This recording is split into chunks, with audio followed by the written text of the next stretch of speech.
नमस्कार दर्शकों। अच्छा और बुरा वक्त जो होता है ये तो ज्योतिष शास्त्र के अकॉर्डिंग या राशिफल के अकॉर्डिंग एक आइडिया तो आपको लग ही जाता है कि कब मेरा अच्छा और कब मेरा बुरा होने वाला है।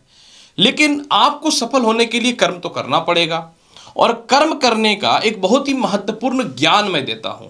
कर्म करने का ही एक इंपॉर्टेंट पार्ट होता है निर्णय, जिसको डिसीजन बोलते हैं। जी हाँ, अगर आपको जीवन में सफल होना है, बहुत बड़ा आदमी बनना है, लाइफ में लोगों के बीच में अपनी खुद की प्रेस्टीज को मजबूत करना है, तो अगर जीवन में कुछ कठोर डिसीजन या निर्णय लेना हो तो आप ले लो। आप अगर ले लोगे तो जीवन में सफल होने के लिए तत्पर हो जाओगे। अब आप बोलोगे ऐसा क्यों? ऐसा मैं इसलिए बोल रहा हूं कि जब आप कठोर डिसीजन या निर्णय लोगे तो आपका आत्मबल मजबूत होगा। आत्मबल किसको बोलेंगे? विल पावर को बोलेंगे। और जिस इंसान का जितना ज्यादा विल पावर मजबूत होगा ना, ऐसे व्यक्ति अपने जीवन में उतना ज्यादा इंटरनल यानी आत्मबली मजबूत होंगे और जीवन में बड़ा डिसीजन भी कोई लेना होगा तो अवश्य लेंगे। इसलिए जीवन में सफल होने के लिए कठोर डिसीजन लेने के लिए तत्पर रहो। अगर लेना है तो ले लो, जिससे तुम्हें आगे लाभ की संभावनाएं बढ़ती ही चली जाएगी। ये कोई मोटिवेशनल बात तो नहीं है, अन्ना मैं कोई मोटिवेशनल गुरु हूं, मैं एक एस्ट्रोलॉजर हूं। बस आपको यह अवगत कराता हूं कि भगवान श्री कृष्ण ने भी बोला है कि भाग्य के साथ कर्म को लेकर के चलना अत्यंत आवश्यक है। जो कर्म नहीं करता वो किसी काम का नहीं, इस बात को आप याद रखना। नमस्कार प्रिय कन्या राशि वाले, साल 2024 के पहले महीने यानी जनवरी महीने का संपूर्ण मासिक राशिफल यानी मंथली हॉरोस्कोप लेकर के मैं एस्ट्रोलॉजर डॉक्टर रवि गुप्ता आपके समक्ष प्रस्तुत हो गया हूं।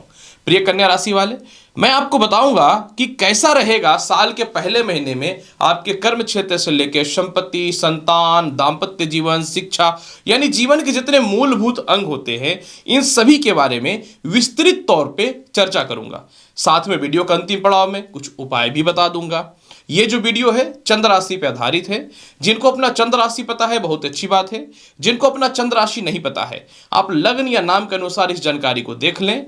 ये जो भविष्यवाणी है जनरल प्रेडिक्शन है ग्रहों के गोचर के आधार पे, जिसकी सत्यता की गारंटी शायद मैं पूर्ण रूपेण तो नहीं दे सकता। अगर आपको अपनी जीवन में पूर्ण रूपेण ज्ञान प्राप्त करना है कि मेरे जीवन से रिलेटेड नंबर फ्लैश हो रहा है, आप फीस पे करके अपॉइंटमेंट पर्सनल ले सकते हैं, जिसमें 2 से 3 दिनों का टाइम लगता है।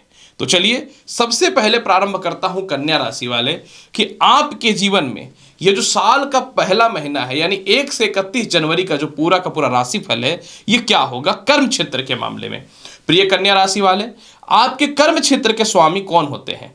राशि के ही स्वामी बुध होते हैं और बुध अपने कार्यतत्व स्थान में 7 जनवरी तक बैठा हुआ है। 15 जनवरी तक सूर्य की दृष्टि है। पूरे महीने कर्म क्षेत्र पे मंगल की दृष्टि है, जहां काल पुरुष के कुंडली में यह उच्च का माना जाता है। और सबसे महत्वपूर्ण बात 18 जनवरी से शुक्र की दृष्टि है। कन्या राशि वाले, कर्म करने से फल मिलता है और अगर भाग्य साथ दे दे तो उस फल में बढ़ोतरी हो जाती है। यह बात आप याद रखना। अब यहां पे मैं बताना चाहता हूं स्पष्ट तौर पे कि आपके जीवन में 7 जनवरी तक सामान्य तौर पे नौकरी व्यवसाय में तरक्की होगा। हाँ, लोगों से कम्युनिकेशन स्थितियां ठीक होने लगेंगी। 7 जनवरी तक थोड़े से परिस्थितियों में सुधार होने की स्थितियां दिखने लगेंगी। 7 जनवरी से बुध जब चतुर्थ भाव में आकर के अपनी स्वयं की राशि को देखेगा तो भद्र योग के जैसा फल देना चालू कर देगा। यानी आपके जीवन में 7 जनवरी के बाद नए नौकरी व्यवसाय में वृद्धि है। जीवन में मान सम्मान खोया हुआ आपका वापस मिलेगा। सीनियर अधिकारियों से तालमेल अच्छा होगा। पिता से व्यापार में सपोर्ट मिलता हुआ नजर आएगा। जीवन के प्रत्येक डिसीजन आपके बहुत ही सही होंगे। और 18 जनवरी के बाद जब बन जाएगा नारायण योग और 15 जनवरी तक बना रहेगा बुध आदित्य योग, तो जिनका कोई सरकारी लफड़ा है या कानूनी परेशानी में पेच फंसा हुआ है नौकरी या व्यवसाय में, आपके लिए 15 जनवरी तक तो निश्चित तौर पे बेहतर है। और जिनको बदलाव करना था ना नौकरी में, 18 जनवरी के बाद बदलाव के बेहतर ऑप्शन मिलते हुए नजर आएंगे। हाँ, जो लॉटरी सट्टा शेयर मार्केट से रिलेटेड व्यवसाय करते हैं, अगर मैं आपकी चर्चा करूं तो आपके जीवन में बेसिक तौर पे 18 जनवरी के बाद बेहतर योग दिखना चालू होगा जब धनेश केंद्र में आएगा शुक्र। यानी एक बात तो कंफर्म है, कि सामान्य रहेगा लॉटरी सट्टा शेयर मार्केट में, इसके बाद बहुत ही बेहतर। और खास करके जो इंटरव्यू और रिजल्ट वगैरह की बात करूं नए नौकरी के लिए, उनके लिए भी 18 जनवरी के बाद ही बेहतर अपॉर्चुनिटी दिख रहा है मेरे को, ये बहुत ही बेहतर बता रहा हूं मैं। कैसा रहेगा आपके जीवन में विदेश यात्रा का हाल? कन्या राशि वाले, विदेश यात्रा कारक अब इस बार तो सिर्फ शुक्र के अकॉर्डिंग चलना पड़ेगा और शनि के अकॉर्डिंग। 18 जनवरी के बाद आपका विदेश यात्रा के संजोग बहुत ही बेहतर बनना चालू होगा, लेकिन इसकी शुरुआत 15 जनवरी से हो जाएगी, जब सूर्य पंचम भाव में जाएगा, द्वादश का मालिक और एकादश को देखेगा। यानी एक साथ द्वितीयश मजबूत होगा, पंचमेश मजबूत होगा, भाग्यश मजबूत होगा, आयश और द्वादश मजबूत होगा। तो विदेश यात्रा का योग बनता है ऐसी स्थितियों में। यानी आपके जीवन में 100% अगर मैं बात करूं तो 15 जनवरी के बाद विदेश यात्रा का योग है। खास करके जिनका कानूनी पेच फंसा हुआ है, या पासपोर्ट को लेकर, वीजा एक्सटेंड को लेकर के, ग्रीन कार्ड को लेकर के, या फिर जिस रूप में भी बात करूं, तो आपका 15 जनवरी के बाद मामला सेट होता हुआ नजर आ रहा है। इनकम का हाल कैसा रहेगा? पैसे के बिना तो देखो दुनिया में कुछ होना नहीं है प्रिय कन्या राशि वाले। देखिए, जहां तक इनकम की बात मैं करूं तो यहां पे बहुत ही क्लियर बता दूं कि इस महीने के 15 जनवरी तक आपका आय सामान्य रहेगा। हालांकि राहु आय भाव को देखेगा पूरे महीने, पूरे साल ही देखेगा, ये बात तो सच्चाई है, 1.5 साल तक देखेगा। लेकिन अभी राहु का डिग्री मजबूत हो रहा है, मतलब अभी राहु बलशाली है। यानी राहु तो देखेगा, लेकिन 15 जनवरी को पंचम भाव में जाएंगे सूर्य, बुध के मित्र हैं, और आय को देखेंगे कर्क राशि, उनके मित्र की राशि चंद्रमा की राशि है। और धन का मालिक शुक्र जो है वो 18 जनवरी से केंद्र में आ जाएगा। यानी कन्या राशि वाले, स्पष्ट तौर पे मैं आपको क्लियर बताना चाहता हूं कि आपके जीवन में 15 जनवरी के बाद मोटे धन के योग हैं। 15 जनवरी के बाद अगर आप कर्ज में हैं तो वो खत्म होता हुआ दिखेगा। अगर आपका पैसा कहीं गवर्नमेंट के पास कहीं भी फंसा हुआ या विदेश में भी फंसा हुआ निकलता हुआ दिखेगा। एक्सपोर्ट इंपोर्ट में भी लाभ मिलेगा।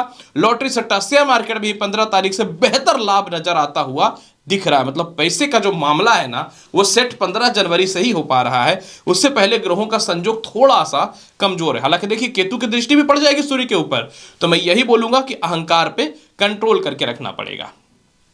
चलिए जानते हैं कैसा रहेगा आपका दांपत्य जीवन का हाल। प्रिय कन्या राशि वाले, सप्तम भाव में राहु बैठा हुआ है, और सप्तम भाव के अधिपति बृहस्पति की अगर मैं बात करूं तो बृहस्पति इन दिनों कहां गोचर कर रहे हैं? तो बृहस्पति मेष राशि में गोचर कर रहे हैं, यानी सप्तमेश अष्टमेश है। अब यहां पे एक बात मैं स्पष्ट तौर पे आपको बताना चाहता हूं कि बृहस्पति का अष्टमेश होना ज्योतिष शास्त्र के अकॉर्डिंग तो बहुत ज्यादा शुभ नहीं है, लेकिन आपके लिए शुभ रहेगा, क्योंकि कन्या राशि वाले बृहस्पति के ऊपर बनता है केंद्राधिपति दोष, और बृहस्पति कमजोर हो जाएगा तो केंद्राधिपति दोष का बल कम जाएगा। लेकिन फिर भी अगर जहां तक विवाह की बात अगर मैं करूं तो आपके जीवन में 18 जनवरी से पहले विवाह का कुछ संजोग बेहतर नहीं बन रहा है। जब शुक्र जाएगा ना धनु राशि में 18 जनवरी को, तो मंगल के चतुर्थ दृष्टि का प्रभाव को कम करेगा कि अकॉर्डिंग कन्या लग्न या राशि के अनुसार शुक्र भाग्य से, तो शुक्र ज्यादा बलशाली हो गया। इसलिए जब शुक्र 18 जनवरी को चतुर्थ भाव में जाएगा तब आपके जीवन में विवाह के योग मजबूत होंगे। आपके जीवन में विवाह के योग अच्छे आएंगे, रिश्ते अच्छे आएंगे, सेपरेशन हो, मतभेदता हो, डिस्टर्बेंस हो, अविश्वासिता हो यानी इनसिक्योरिटी हो, या बहुत ज्यादा आर्ग्यूमेंट वगैरह जो हो रहा है वह आपके जीवन में 18 जनवरी से बेहतर होता हुआ दिखेगा। मतलब एक बात तो कंफर्म हो गया आपके जीवन में कि वैवाहिक जीवन की स्थिति 18 जनवरी से पहले ठीक नहीं होगा। जहां तक मैं बात करूं भूमि मकान वाहन संपत्ति के बारे में, तो भूमि मकान वाहन संपत्ति कारक जो है आपकी कुंडली में, वहां पे पूरे महीने मंगल विराजमान है, सूर्य भी विराजमान है और बुध भी विराजमान है।